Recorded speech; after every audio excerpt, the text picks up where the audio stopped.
नाज़रीन, आलमी मार्केट में तेल सस्तो थियण बैदि पाकिस्तान में भी तेल जा अघ घटिजी रहिया आहिनि। मुआशी माहिरनि ऐं पेट्रोलियम डीलर्स तोड़े वापारियुनि उम्मीद ज़ाहिर कई आहे त ईंदड़ ॾींहं में तेल जूं क़ीमतूं घटि थी वेंदियूं ऐं पेट्रोल फ़ी लीटर 150 रुपयनि ताईं पहुची सघे थो। वधीक तफ़सील लाइ ॾिसूं था मुस्तफ़ा खावर जी हीअ रिपोर्ट।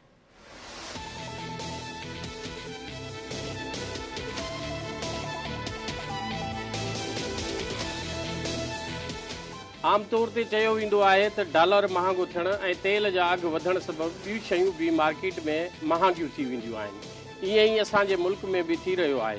कुझु ॾींहंनि खां आलमी मार्केट में खाम तेल जूं क़ीमतूं तेज़ी सां घटि थी रहियूं आहिनि। खाम तेल जी क़ीमत फ़ी बैरल $85 ताईं पहुची वई हुई, जेका सस्ती थी $70 खां बि हेठि अची वई आहे। मुआशी माहिरनि जो चवणु आहे त तेल जूं क़ीमतूं $50 ताईं हेठि अची वेंदियूं। इहा असांजे मुल्क लाइ ख़ुशख़बरी आहे। मई जे 15 तारीख़ ते तेल जूं क़ीमतूं घटि कयूं वयूं हुयूं। उहो बि इम्कान ज़ाहिर कयो पियो वञे त तेल जूं क़ीमतूं ईंदड़ 15 ॾींहंनि में अञा बि घटाई वेंदियूं।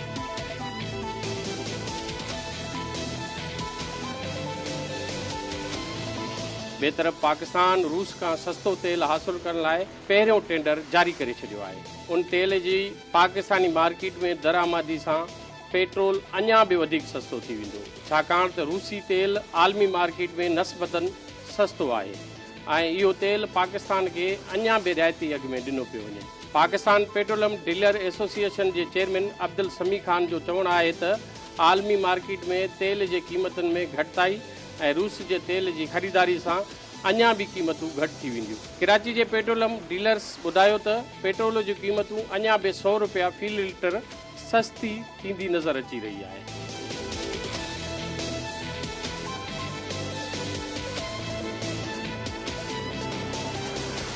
ॿिए तरफ़ वरी मुआशी माहिरनि ख़ुशख़बरी ॿुधाई आहे त डॉलर जूं क़ीमतूं बि मुस्तहकम ऐं IMF सां मुआहिदो थी वञे थो त पोइ तेल जूं क़ीमतूं अञा बि किरी पवंदियूं।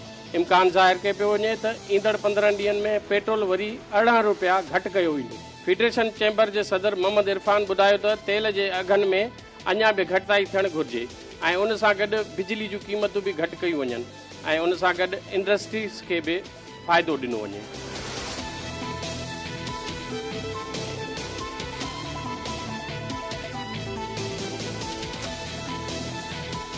कराची चैम्बर जे सदर तारिक यूसुफ जो वरी चवणु हो त तेल सस्तो हुअण करे गैर ज़रूरी टैक्सिस बि ख़तमु कयूं वञनि त तेल जा अञा घटि अघ थी वेंदा।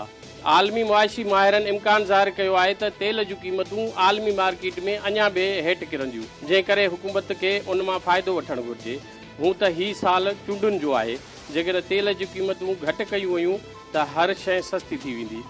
उन करे पेट्रोलियम डीलर्स तोड़े मुआशी माहिरनि इम्कान ज़ाहिर कयो आहे त पाकिस्तान में पेट्रोल जी क़ीमत फ़ी लीटर 150 ताईं थी सघे थी, जंहिंसां मौजूदा इत्तेहादी हुकूमत ईंदड़ इलेक्शन में वॾो फ़ाइदो हासिल करे सघे।